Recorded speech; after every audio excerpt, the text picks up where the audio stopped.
What's going on, internet? Welcome back to another episode of the Inside Hour. Thanks for taking a second out of your day to sit here and chit chat with me about the things that went on this week. Now I'm just gonna stop myself here and not run on about my week, and let's just get right into the stories. Alice, what do we have first for the nice people? A theory that thousands of sharks off Florida's coast may have ingested bales of cocaine left in the water by drug smugglers. This theory is the subject of a documentary that will premiere on Discovery Channel's Shark Week, titled Cocaine Sharks. How the sharks may have come in contact with the drugs is currently being investigated, but observations made have some believing the sharks may not have actually consumed the cocaine. Still, several factors should be considered, and the experiments would need to be repeated multiple times to draw a conclusion. Now, before we get too far into this, let's just remember, on average, only about 10 people a year are killed by sharks worldwide. That's fewer than the number of people who die from taking selfies. Yes, selfies. So if you're worried about getting mauled by a coke-fueled shark, you could probably relax. Or don't. I don't know how often you go to the beach. Maybe you should be afraid. But back to our narcotic-loving fish friends. Apparently, these sharks might be feasting on bales of cocaine that have been dumped by drug smugglers. And you thought your dog getting into the trash was a problem. Imagine explaining to the vet that your pet shark has a cocaine habit. Now, marine biologist Tom Hurd, also known as the blowfish man, and no, I'm not making that up, has been investigating this phenomenon. So he's been creating fake cocaine bales and observing shark reactions. I wonder if it's the bale that's fake or the cocaine. And if it's the coke, is it just like cocaine flavored powder? Well, whatever it is, the sharks are loving it. They're taking bites out of these bales like they're at an all-you-can-eat sushi buffet. Now, it's important to note that it takes about 75 to 100 milligrams of cocaine to have a noticeable effect on a human. That's about the weight of a paperclip. But sharks, they're a bit bigger than us. A great white can weigh up to 240 kilograms. That's a lot of cocaine bales. So unless these sharks are finding the underwater equivalent of Pablo Escobar's stash, it's unlikely they're getting high. But the real issue here, the one that's easy to overlook while we're laughing at the idea of sharks being on a coke binge, is the fact that our oceans are being polluted with all sorts of substances, from illicit drugs to pharmaceuticals. So while the image of a shark snorting lines off a sunken treasure chest is amusing, it's also a reminder of the serious environmental issues we're facing. So if you're out in Florida, keep an eye out for those sharks. Not because they're high on cocaine, but because they're a vital part of our ecosystem that we need to protect. And remember, you're more likely to be killed by a selfie than a shark. So put down the phone and enjoy the beach. Just watch out for any suspiciously energetic sharks. UNAIDS, the United Nations AIDS Program, stated that it is possible to end AIDS by 2030 if countries invest in prevention and treatment and adopt non-discriminatory laws. And to meet such a goal, it is of the utmost importance that the challenge be met with a strong political commitment to prioritize people and invest in evidence-based HIV prevention and treatment programs. Okay, so saying AIDS can be ended by 2030 is a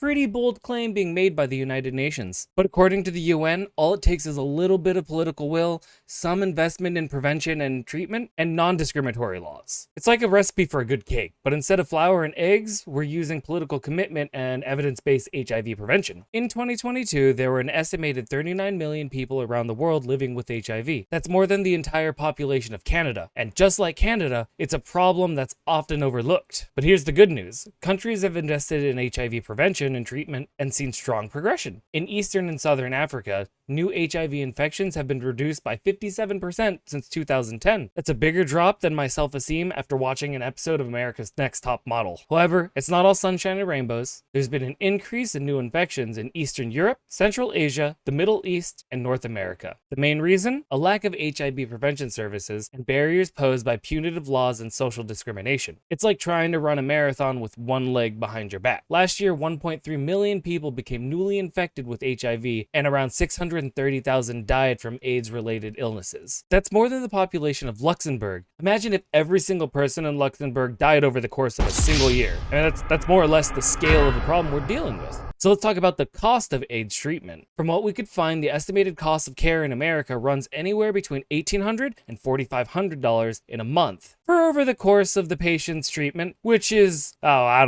the rest of their lives. So the question is, can we afford to end AIDS in 2030? I mean, the simple answer, we can't afford not to, because the cost of not ending AIDS is far greater, at least in terms of lives lost and communities devastated. This is just something we're going to have to keep our eyes on and hope for the best with this development. The Center for Reproductive Rights is representing a group of women in Texas embroiled in a lawsuit seeking clarity about exceptions to the state's strict abortion laws. The women gave emotional testimonies about the life-threatening risks they faced when they were denied care during their failed pregnancies. This lawsuit is believed to be the first brought by women who were denied abortions after the Supreme Court overturned Roe v. Wade last year. Okay, now Texas, for all its love of big things, has decided to go big on abortion restrictions. Cue in Samantha Cassiano. I'm so sorry if I butchered your name. I'll do my best to not get it wrong in the future. Now, Samantha was forced to carry a pregnancy to term even though her baby suffered from a condition doctors told her was 100% fatal. Because Texas's abortion laws, she didn't have any options beyond continuing her pregnancy.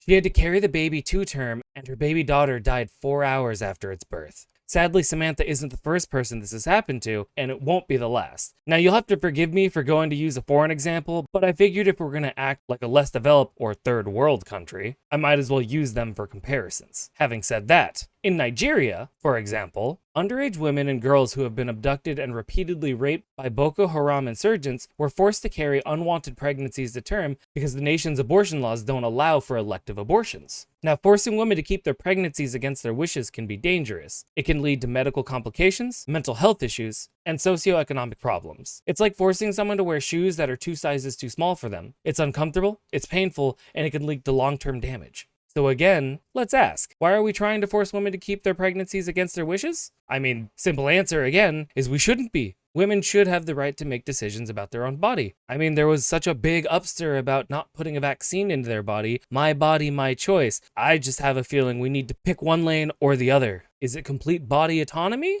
Or none at all? I don't think there's you can do some of this and some of that, but you can't do this. It's either all or nothing. Alice, what's last on the board today? Reports that a Delta Airlines flight out of Las Vegas was canceled on Monday after several passengers and at least one crew member fell ill due to uncomfortable temperatures on the plane. The passengers were waiting for the plane to take off during a severe heat wave. Multiple customers were seen by first responders, including a passenger and a flight attendant who had to be transported to a local hospital. So, Delta Airlines, the company that's supposed to fly you to your dream vacation, recently turned a flight into a nightmare. A group of passengers on a Delta flight out of Las Vegas fell ill after being stuck on the tarmac for hours in blistering heat. So let's talk about the heat. And no, not the basketball playing kind, but the kind that can kill you. According to a study published in Nature Climate Change, 37% of heat-related deaths between 1991 and 2018 can be attributed to human-induced climate change. Now, humans, for their part, can survive in temperatures up to 40 degrees Celsius, or 104 degrees Fahrenheit for all you numbnuts like me. But when temperatures rise above that, the body can't cool down, leading to heat stroke and potential death. It's like heating something up in the microwave at like 500 degrees. Tell me that's going to end well. Now, looking back at our Delta flight, the passengers were left sitting for almost 3 hours on the plane in 111-degree weather. To be honest,